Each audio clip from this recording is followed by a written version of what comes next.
আজ চলে গিয়েছিলাম বাসন্তীর ব্লক ঝড়খালি অঞ্চলের ঝড়খালি আইফেড জঙ্গলে। প্রথমেই আমরা টিকিট কেটে ঢুকে পাখি দেখেছি। দেখো এই বছরের নতুন সংযোজন এই বাজ পাখি, কাকাতুয়া, এই পাখিগুলো দেখলাম।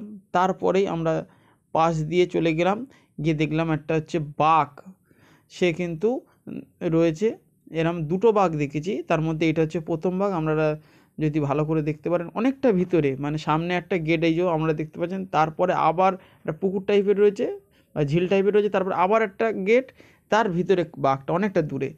আর এই যে ঝিলটার পাশে আপনারা দেখতে পাচ্ছেন এই যে ক্রোকোডাইল সাদা মতন এটা শুয়ে রয়েছে। তারপরে যেতে যেতে চারিদিকে তো নেট লাগানো আছে যাতে কোনো বাঘ টাঘ না আসতে পারে, সাধারণ মানুষের উপরে না হামলা করতে পারে। এরপরে আমরা যেটা দেখলাম সেটা আরেকটা বাঘ কিন্তু ওই ঝিলের পাশে রয়েছে। সে কিন্তু আবার মানে ভালোই চড়ে বেড়াচ্ছে এক জায়গা থেকে আরেক জায়গায়, ওই যে আপনারা দেখতে পাচ্ছেন ছবিতে।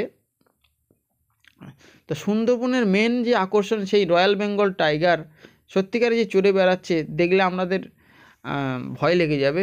আমরা দূর থেকে অনেকটা দেখেছি, ক্যামেরা জুম করে আমি কাছে নেওয়ার চেষ্টা করলাম, আপনারা দেখতে পাচ্ছেন। আর তার সাথে আমরা আরেকটা জিনিস দেখেছি, সেটা হচ্ছে এই যে ক্রোকোডাইল একদম পুরো আমাদের গেটের সামনেই শুয়েছিল। যেমন এর আগের ক্রোকোডাইলটা ওই ঝিলটার ওপারে ছিল, এটা ঝিলের এপারে রয়েছে। দেখলে মনে হবে যেন আর্টিফিশিয়াল, অ্যাকচুয়ালি নয়, এটা যে ন্যাচারাল একদম ক্রোকোডাইল, এটা নট আর্টিফিশিয়াল। আর ওখানকার মানুষরা দেখে বলছে এটা আর্টিফিশিয়াল, কিন্তু আর্টিফিশিয়াল না। চোখের দিকে তাকালেই চোখ দুটো বন্ধ করছে, করছে, হ্যাঁ চুপ করে রয়েছে। তারপরে ওই ভিতরেই ঢুকে গেলাম, পার্কের ভিতরেই ছোট্ট মতন ওখানে বাগান মতন রয়েছে, ফুলের গাছ, বাচ্চাদের টাইম পাস করার জন্য বিভিন্ন রকমের দোলনা রয়েছে। আচ্ছা, স্লিপ রয়েছে, বাচ্চারা সব খেলছে ওখানটায়। তা ওখানে প্রথমে তো বলছিলাম বেরিয়ে যাব, তারপর কিন্তু আবার সবাই বললো যে ওখানে যাব।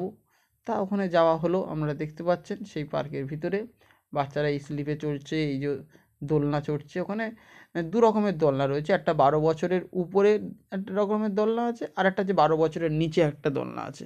তা আমাদের ওখানে তো সবাই ফটো তুলতে লাগলো। এই যে আমাদের মাস্টারদা বৌদি বসেই ছবি তুললো। এই ফটোটা তোলার পর আবার এবারে অন্যরা ফটো তুললো, অর্থাৎ নয়না ছিল, বর্ষা ছিল। ওই যে নয়না বসে পড়লো ফটো তুলতে, ও আবার ফটো তুললো। তারপরে 4জন মিলে আবার একটা ফটো সেশন হলো। আমরা দেখতে পাচ্ছেন যে ফটো, মানে ওখানে জায়গাটা এত সুন্দর যে ওখানে সবাই গিয়ে কিন্তু কেউ সেলফি নিচ্ছে, কেউ ভিডিও করছে।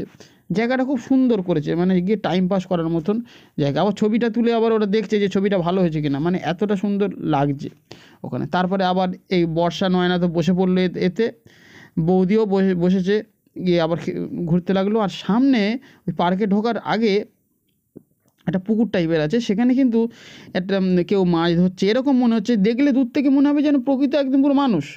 আসলে এটা মানুষ নয়, আর্টিফিশিয়ালি মানুষের চরিত্র দিয়ে করা রয়েছে। দেখলে মনে হবে যেন প্রকৃত একদম পুরো মানুষ যেন মাছ ধরছে। তারপরে আমরা বাজারের মধ্যে ঢুকে গেলাম। এই বাজার দিয়েই কিন্তু সামনের যে ঝড়খালি ফেরিঘাট সেখানে যায়। তা এই বাজারের যেটা চারিদিকে দুদিকেই তো দোকান আছে, যেটা বিষয় হচ্ছে সেটা হচ্ছে এখানে মেন জিনিসটা হচ্ছে বেল মাখা। এখানে আপনারা কিছু খান কি না খান, বেল মাখাটা অন্তত খেয়ে যাবেন, একটা আলাদা লাগে। এবং বেল মাখা খেতে খেতে ফেরিঘাটে সূর্যাস্ত দেখা। আর হচ্ছে মধু এখানে বিক্রি হয়, কিন্তু আমাদের কাছে চেক করে নিতে হবে মধু কোনটা খাঁটি হচ্ছে, এটা আমরা চেক করে নিতে হবে, নাহলে আমাদের ঠকে যাবেন। এই যে মধুর বিভিন্ন এবারে ফেরিঘাটে যাব, তা ওখানে যেহেতু ভেঙে গেছে, কাজ চলছে, সেই জন্য এখানে বাঁশের একটা সেতু করে দিয়েছে। সেই বাঁশের সেতু করে আমরা একটু এগিয়ে এসেছি। তা মাস্টারদা আর হচ্ছে আলেমদা একটু লেটে করে ফেলেছে, কারণ ওরা একটুখানি পিছনের দিকে পড়ে গেছিলো। অনেকটা ভিড় তো, আর রবিবার হলে বিশাল ভিড় হয়। ওরা ওই জন্য আবার হাত উঁচু করে আসলো। তারপরে আমরা আস্তে আস্তে এগিয়ে গিয়ে সূর্যাস্ত দেখলাম। এখানে ফেরিঘাটে বিভিন্ন রকমের বোট রয়েছে। এই বোটগুলো থাকার কারণ আছে, এই বোটগুলো নিয়ে বিভিন্ন দিকে ঘুরতে যায় অনেকে। এই পুরো কলকাতা থেকে ডাইরেক্ট আসলো, এখানটায় গাড়ি রাখলো, তারপর এখান থেকে বোট নিয়ে ওরা ঘুরতে যায়। আর এখানে বসেই বললাম বেলমাখা নিয়ে এই যে সূর্য অস্ত দেখা আলাদা মজা। এই যে সেতুর কাজটা চলছে, হলে আরও সুন্দর হয়ে যাবে পরিবেশটা।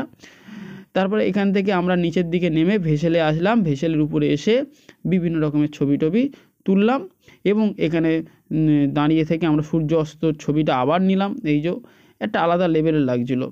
তারপর আবার এই ভেসেলের উপরে বসে দাঁড়িয়ে ছবি টবি তুললো, এই যে ছবি টবি তুললো, তোলার পরে সবাই বাড়ির দিকে রওনা হবো বলে একজোট হলাম, আবার বেরিয়ে আসলাম। সবাই ভালো থেকো, ধন্যবাদ।